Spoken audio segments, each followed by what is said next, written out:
জাতির কাছে আল্লাহর শুকরিয়াটা খুব মনে হলো যে আমরা স্বীকার করলাম যে আল্লাহ একজন পারেন। মানে পুরো জাতির কাছে মনে ছিল যে এই 16-17 বছরের একটা ফ্যাসিস্টকে সরানোর জন্য আল্লাহ আমাদের উপর একটা রহমত করেছেন। আচ্ছা, তারপরে সংস্কার কমিশনে আমরা যখন হঠাৎ করে যে নারী সংস্কার কমিশনের বিষয়টা আসলো, আমরা গত 8-9 মাসে বিভিন্নভাবে দেখলাম অনেকেই অনেক দাবি দেওয়া নিয়ে আসছে। আমরা প্রেস ক্লাবের সামনে শিক্ষকদেরকে দেখেছি, মাদ্রাসার টিচারদেরকে দেখেছি, নার্সদেরকে দেখেছি, বিভিন্ন দাবি দেওয়া নিয়ে আমরা দেখলাম। এবং কিছু দাবি দেওয়াতে গভর্নমেন্ট স্লো, কিছু দাবি দেওয়া আলোচনা করতেছে। কিন্তু নারী সংস্কার কমিশনের যে রিপোর্টটা আমরা দেখলাম, এখানে প্রেস ক্লাবের সামনে আসলে আমরা এরকম দাবি দেওয়া নিয়ে কাউকে আমরা নামতে দেখি নাই। এবং নারী সংস্কার কমিশনের মনে হলো যে আমাদের সমাজের মধ্যে একটা প্র্যাকটিস ছিল পারিবারিক মুসলিম আইন। আমার মনে হলো নারী সংস্কার কমিশন যে আল্লাহর শুকরিয়া জানাইলাম আমরা শেখ হাসিনার পতনের জন্য, সেই আল্লাহর একটা আইন ছিল পারিবারিক আইনে, মনে হলো সে আল্লাহর আইনের সংস্কারের প্রয়োজনীয়তা তারা অনুভব করলো। মানে আমাদের এখানে তো অনেক জায়গায় ইসলাম ছিল না, শুধু একটা জায়গা ছিল। বেসিক্যালি আমাদের এখানে মানে যদি মুসলিম হিসাবে আমরা মোগলদের 700 বছরের শাসন, বা আমরা যদি প্রফেট সাল্লাল্লাহু আলাইহি ওয়াসাল্লামের থেকে দেখি যে 1300 বছর মুসলিমদের শাসন, সেখানে আমাদের নারীদেরকে আমরা একরকম মর্যাদা দিয়ে চলে। প্রফেট সাল্লাল্লাহু আলাইহি ওয়াসাল্লামের একটা হাদিস ছিল, সম্মানিত ওই ব্যক্তি যে একজন নারীকে সম্মান দেয়।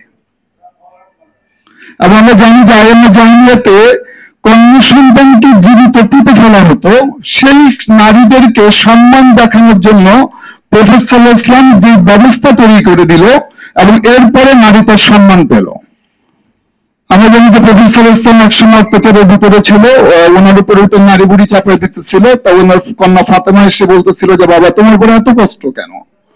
তো বলছে মা কেঁদো না, আমি এমন একটা রাষ্ট্র রেখে যাব যেখানে একটা সুন্দরী রমণী গয়না পরা অবস্থায়, উনি সাইনা থেকে হাজ্জা মাউত, মানে তৎকালীন সবচেয়ে ডেঞ্জারাস রাষ্ট্র বলছিল যে একটা সুন্দরী রমণী গয়না পরা অবস্থায় একাকী এই পথ দিয়ে যাবে, পথে শুধু তার নেত্রে এবং আল্লাহর ভয় থাকবে, অন্য কোনো ভয় থাকবে না।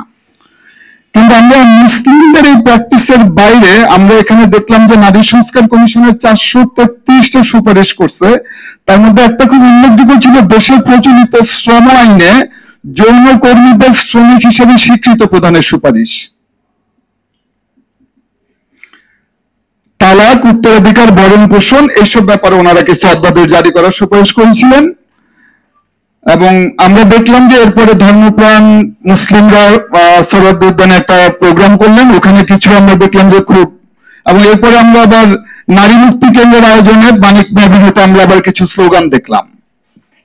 মানে আমরা যাদেরকে অনার করব তারাই কিছু ব্যানার নিয়ে আমাদের সামনে আসলো। যদি আমরা বলি যে আলেমরা যে শব্দগুলো উচ্চারণ করছিল, আমরা দেখলাম ওনারা নিজেদের গায়েও সেই শব্দগুলো নিয়ে নিলেন।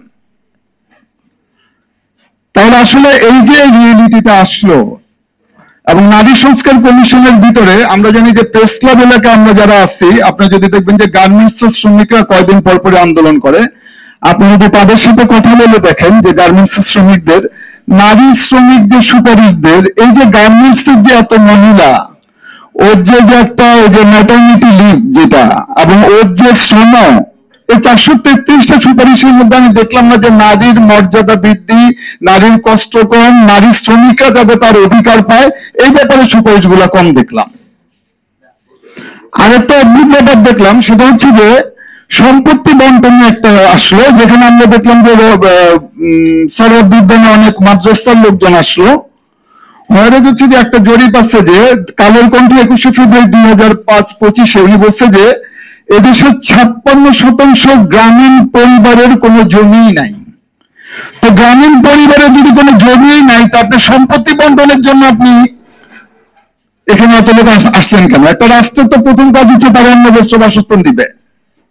তা আমার জমিই নাই, আমি এখানে আসলে এবার নারী পুরুষ দুটা ভাগ করা, আলটিমেট এইসবে মনে হচ্ছে যে এই এজেন্ডাটা কেউ নিয়ে আসছে। আমরা দেখছিলাম যে যখন শেখ হাসিনা ছিল তখন শরীফের একটা গল্প খুব সামনে চলে আসলো। হো চি মিন একজন 2023 সালে সে শেখ হাসিনার সাথে দেখা করে একটা বিতর্ক তৈরি করলো, এবং আমরা দেখলাম এরপরে মানিক মিয়া ঠিক ঠিক একই রকম যেটা শেখ হাসিনার সময় যেটাকে মনে হলো যে এটা একটা মানে উস্কে দেওয়ার মতো একই ঘটনা দিল। আচ্ছা, মানিক মেমনিতে আমরা নারী মুক্তি যদি এটা দিই, অনুমতি দিই, আমরা কিছু স্লোগান দিই, তাতেই কি নারীর অধিকার আদায় হবে? আপনি এই দেশে এখনো 97% রেপের মামলার ঠিক মতো হয় না, বিচার ঠিক মতো হয় না।